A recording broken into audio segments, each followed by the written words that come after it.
예, 오늘 우리가 함께 읽은 말씀은 시편 126편의 말씀입니다. 특별히 그 5절 6절에 나와 있는 그 구절은 너무나 유명해서 많이 인용되고 있는 구절이기도 합니다.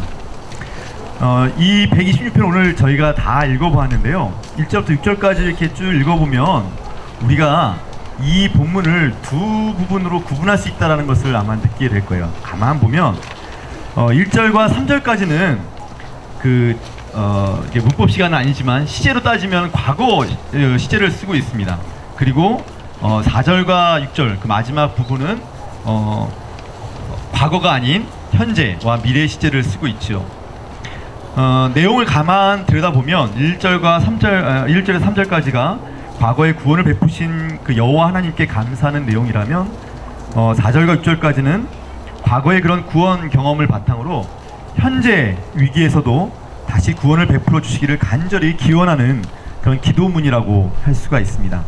그래서 1절에 보면 돌려보내실 때 이렇게 과거에 하나님께서 하셨던 이야기를 언급하고 있고, 4절에서는 아직 현실화되지 않은 것처럼 돌려보내 주십시오라고 강구형으로 쓰여 있습니다. 근데 이 본문을 읽어보면 특이한 것은 하나님이 앞으로 베푸실 그 구원을 눈물로 씨를 뿌리는 자의 기쁨으로 비유하고 있다는 것입니다. 유대인들의 역사를 보면 그들에게 아주 큰 고통과 아픔의 사건이 있었음을 우리는 알고 있습니다. 북이스라엘은 아시리아 제국에 멸망을 했고, 남유다는 바벨로니아 제국에 멸망하여 나라를 잃어버린 그 사건입니다. 그런데 고대 신정일치 사회에서는 한 나라가 망한다는 것은 단순히 국가의 주권을 강대국에게 빼앗긴 그런 민족의 아픔 그 이상의 사건이 됩니다. 왜냐하면 그들이 믿고 따르던 그 민족의 신이 능력을 상실해 버린 것이고, 다른 민족의 신들과의 전쟁에서 항복하고 무릎을 꿇은 그런 사건이 되기 때문입니다. 그러니 그 이방의 어떤 신보다도 가장 위대하고 가장 존엄하신 그런 하나님이라고 믿었던 그분이 분명히 함께 있으리라고 약속했던 그 예루살렘 성전이 이스라엘 백성들이 보는 앞에서 와르르 무너지고, 그 하나님이 택한 백성이라고 했던 그 이스라엘이 나라를 빼앗겼으니 이 사건을 접한 유대인들의 마음은 얼마나 혼란스럽고 힘들었겠습니까? 그런데 유대인들은 그들 나라의 멸망을 여호와 하나님의 능력 없음으로 보지는 않았습니다. 그들이 나라를 빼앗긴 것은 하나님의 율법을 지키지 못한 자신들의 죄 때문이고, 특별히 희년 사상에 근거해서 땅의 안식을 주지 못했기 때문이라고 그들은 생각했습니다. 우리 본문 하나 좀 찾아볼까요? 역대기 하를 한번 보도록 하겠습니다. 역대기 하 마지막에 그 36장을 보시면요, 36장 21절에 사무엘 상하, 열왕기 상하, 역대기 상하, 이것은 이스라엘의 북이스라엘과 남유다의 역사가 이렇게 잘 정리되어 있는 그 성경인데요, 이제 이 역대기하를 썼던 그 저자는 맨 마지막에 이렇게 역사를 갈무리를 하고 있습니다. 21절의 말씀을 제가 한번 읽어보겠습니다. 그리하여 주님께서 예레미야를 시켜서 땅이 70년 동안 황폐하게 되어 그동안 누리지 못한 안식을 다 누리게 될 것이다 하신 말씀이 이루어졌다라고 얘기하고 있습니다. 레위기 26장 34절에도 이렇게 나와 있습니다. 그때야 비로소 땅은 안식을 누릴 것이다. 땅이 그렇게 폐허로 버려져 있는 동안, 곧 너희가 원수들의 나라로 잡혀가 있는 동안에 비로소 땅은 쉴 것이며 제 몫의 안식을 누릴 것이다. 우리가 지난주에 그 희년에 대한 이야기들을 많이 들었죠. 희년이 왔을 때는 사람들만 자유와 해방을 맛보는 것이 아니라 땅도 7년에 한 번씩 휴경을 하면서 땅도 안식을, 우리가 안식일날 주님의 전에 나와서 예배드린 것처럼 땅도 안식년을 가져야 되는데, 이스라엘 역사에서 그렇게 하지 못한 것에 대한 하나님의 질책이 여기에 나와 있습니다. 원수의 나라에 포로로 잡혀가 있는 그 70년 동안 황폐하게 된 땅이 비로소 안식을 누리게 되었다라는 이런 유대인들의 사고는 정말 지금 우리가 볼 때는 독특한 역사관이고 신앙 고백이라고 할 수 있습니다.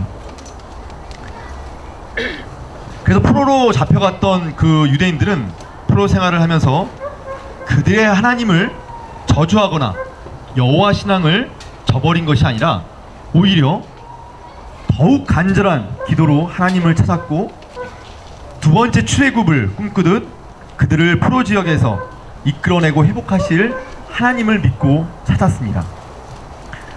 구전과 그 두루마리에 파편적으로 내려오던 모세 오경을 하나로 묶어서 성경을 만들었던 시기가 바로 포로기였다라는 그 사실은 이를 뒷받침하는 좋은 증거가 될 것입니다. 포로로 끌려가 있는 70년 동안 이루 말할 수 없는 힘겨움과 고통으로 한숨 짓고 눈물 흘리는 인생을 살았을 그 유대인들에게 드디어 꿈같은 일이 생깁니다. 바벨론을 멸망시킨 페르시아 제국의 왕이 유대인들의 고향인 가나안 땅으로 되돌아가도 된다라고 허락을 한 것입니다. 나라도 잃고 게다가 전쟁의 포로로 끌려가 갖은 고통과 슬픔에 잠겨있던 유대인들에게 이것은 정말 기적과도 같은 일이었습니다. 그래서 오늘 우리가 읽은 본문에 보면 2절에 비참한 포로 생활에서 고향으로 돌아가게 된 유대인들의 입에는 웃음과 찬양의 함성이 가득 찼다라고 이야기하고 있습니다. 근데 우리가 이 대목에서 잠깐 생각해 볼 필요가 있습니다. 이 성경 오늘 읽은 말씀에 보면 아까 특별히 역대기하에서 우리가 읽었는데요, 포로로 잡혀간 그 세월이 몇 년이었습니까? 예, 70년이죠. 70년이면 20대에 초반에 그 잡혀갔던 사람이라면 아마도 90세가 훌쩍 넘었겠죠. 예. 그들이 처음에 젊었을 때의 그 생생한 모습은 어디론가 다 사라져버리고 아마 몸도 제대로 가누지 못하는 육체였거나 아니면 이미 죽음을 맞이한 때였을 것입니다. 그럼 이 본문에서 이야기하고 있는 포로기에서 돌아온 사람들은 누구를 가리키겠습니까? 예, 포로로 끌려갔던 이들보다는 이들의 자녀들이었을 것이라고 우리가 상상해 볼 수 있습니다. 우리가 보통 한 세대를 30년이라고 하죠. 그러면 70년이면 이미 두 세대를 넘은 것이고 하나님께 그 회복의 기도를 간절히 드렸던 이들에게 찾아온 해방이 아니라 바로 그 후세들에게 찾아온 구원과 회복이었습니다. 이제 오늘 우리가 봤던 그 본문에서 시편의 시인이 왜 하나님의 구원 사건을 눈물로 씨를 뿌리는 자의 기쁨과 연결지었는지 우리는 알 수 있을 것 같습니다. 봄에 땅을 갈고 씨앗을 뿌리는 농부의 마음을 한번 생각해 볼까요? 지금 농사를 짓는 분들 우리 교회 안에도 계시는데 그분들이 봄에 지금 씨앗을 뿌릴 때에 눈물을 흘리지는 않는 것 같습니다. 다만 한 해 농사가 하늘의 도움으로 제때에 내려주는 비와 필요한 만큼의 햇빛과 그리고 농작물에 피해를 줄 태풍이 잘 비껴가기를 간절한 마음으로 기도하며 씨앗을 뿌릴 것입니다. 그러면 오늘 우리가 읽은 이 시편 본문 5절과 6절에 나오는 씨를 뿌리는 사람은 눈물을 흘리고 있습니다. 여기서 씨를 뿌리는 사람은 심은 대로 거두리라는 그 땅의 당연한 이치를 알고 있는 농부가 아니라 한 치 앞도 내다볼 수 없는 깊은 좌절과 고통 속에서 인생을 경작하고 꾸려나가는 그러한 사람을 말합니다. 나라를 잃고 삶의 뿌리가 뽑힌 채 포로로 잡혀와 고통 속에 살고 있었던 포로된 유대인들과 같은 사람들입니다. 이들은 언제 있을지 모르는 하나님의 구원과 회복을 위해 눈물로 기도했습니다. 하나님의 말씀을 떠나 살았던 그 지난 날의 삶을 회개하고 죽음의 구렁텅이에서 건져달라고 간절한 눈물로 하나님께 호소한 것입니다. 눈물의 기도를 드린 이들은 분명히 알았습니다. 포로로 묶여있는 그들의 운명을 바꾸고 죽음에서 건져지는 그 구원은 오직 하나님의 놀라운 기적을 통해서만 가능하다는 것을 그들은 알고 있었습니다. 그래서 오늘 우리가 읽은 본문의 4절을 보시면 네겝이라는 그 언급이 나옵니다. 네겝의 시내들에 다시 물이 흐르듯이, 이 표현이 바로 그것을 말해주고 있는데요. 여기에서 네겝은 이스라엘 남부에 넓게 펼쳐져 있는 광야, 사막의 땅을 말하고 있습니다. 이 사막, 남방의 땅에 항상 바짝 말라있을 그 땅이 어느 날 갑자기 폭우처럼 쏟아지는 빗줄기에 강과 시내가 생겨나고 주변이 푸르러지는 그것을 한번 상상해 보십시오. 정말 이것은 기적과도 같은 일입니다.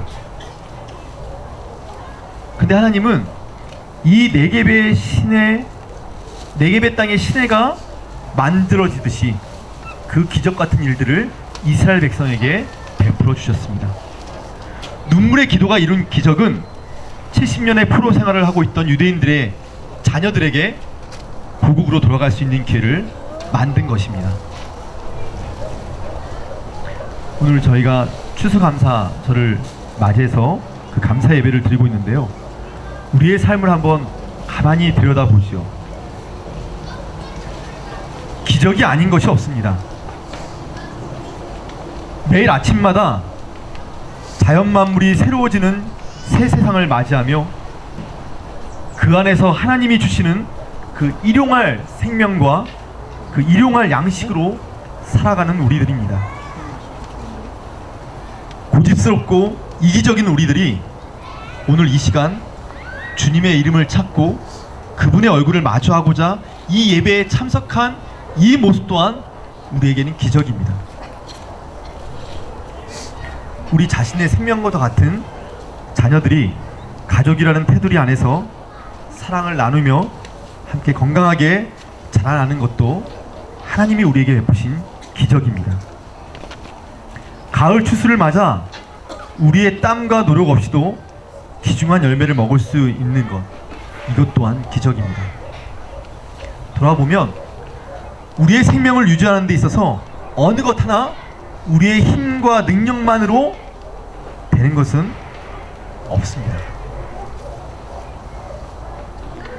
그럼 지금 우리가 경험하고 있는 이 기적은 어떻게, 어디에서 오는 것일까요?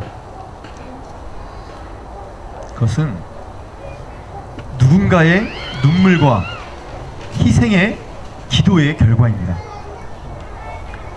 그 기도는 우리 부모님의 기도일 수도, 또 이웃의, 아니면 농부의 기도일 수도 있고 피조물들의 탄식의 기도일 수도 있습니다.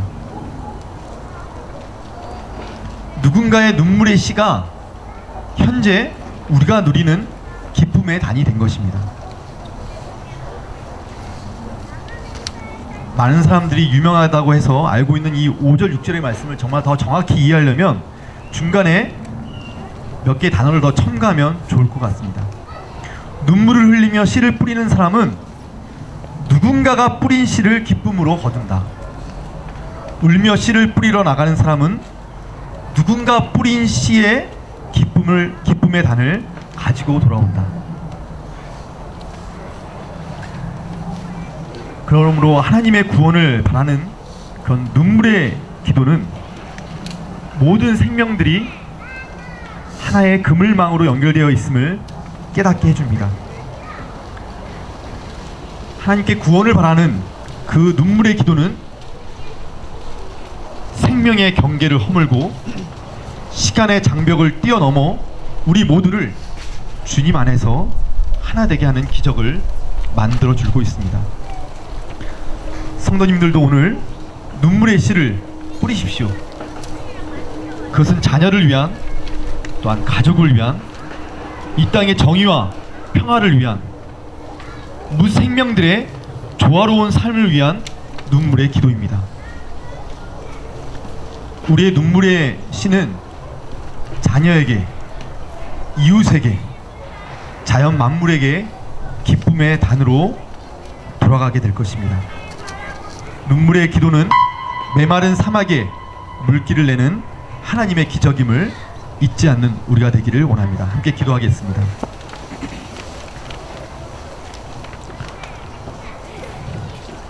오늘 우리가 누리는 이 오곡백과와 생명의 풍성함은 누군가 흘린 눈물의 씨앗으로 맺은 열매임을 잊지 않게 하소서. 농부의 수고를 잊지 않게 하소서. 어머님의 눈물을 잊지 않는 우리가 되게 하소서. 오늘의 기적을 누리는 우리도 누군가 얻게 될 기쁨의 단을 위해 눈물의 씨앗을 뿌리는 자들이 되도록 이끌어 주옵소서. 연약한 우리를 위해 날마다 눈물을 흘리시는 예수님의 이름으로 기도드립니다. 아멘.